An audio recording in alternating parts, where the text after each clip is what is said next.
नमस्कार, मैं सुधा सक्सेना। सृष्टि में प्रकृति और ईश्वर ने जिन जिन चीज़ों की रचना करी है या सृष्टि की जितनी भी रचना करी है, उन सब में मानव सबसे प्रमुख तत्व है।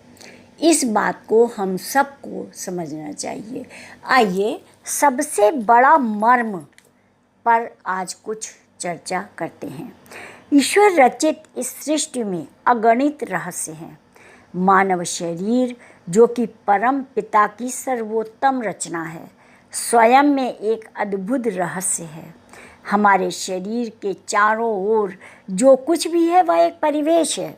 जन्म से मृत्यु तक जीवन एक भाग दौड़ के समान प्रतीत होता है।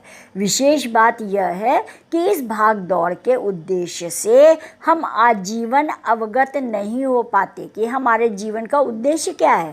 पूरे जीवन काल में मनुष्य द्वारा विभिन्न प्रकार के स्रोतों से ज्ञान कोश का संचय करने का प्रयत्न किया जाता है। अपनी जीवन यात्रा में मनुष्य न जाने कितने रहस्यों को जानने का प्रयत्न करता है, किंतु सत्य है कि ब्रह्मांड का सबसे बड़ा मर्म तो हम स्वयं ही हैं। इसे समझने के लिए हमें कभी स्वयं को एकांत की गोद में ले जाकर के कुछ प्रश्न करने चाहिए।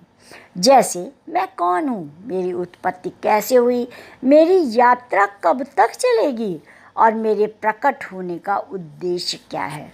इन जटिल प्रश्नों को हल करने के लिए मनुष्य को कठिन साधना का मार्ग अपनाना होगा।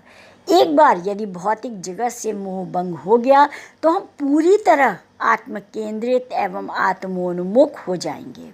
स्वयं को जानना ही सबसे बड़ा ज्ञान और सबसे बड़ी सफलता है।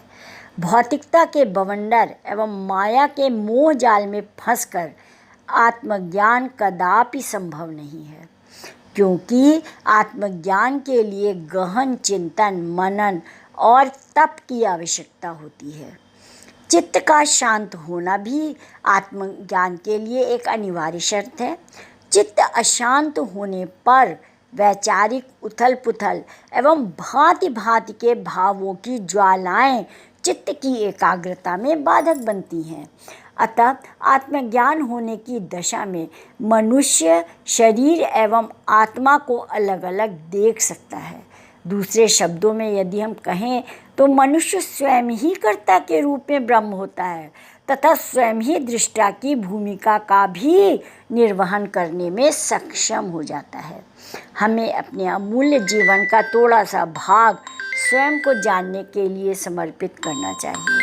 तो आज इतना ही। आप सब ने मेरे चैनल को लाइक और सब्सक्राइब किया है, उसके लिए आपका अतिशय धन्यवाद। नमस्कार।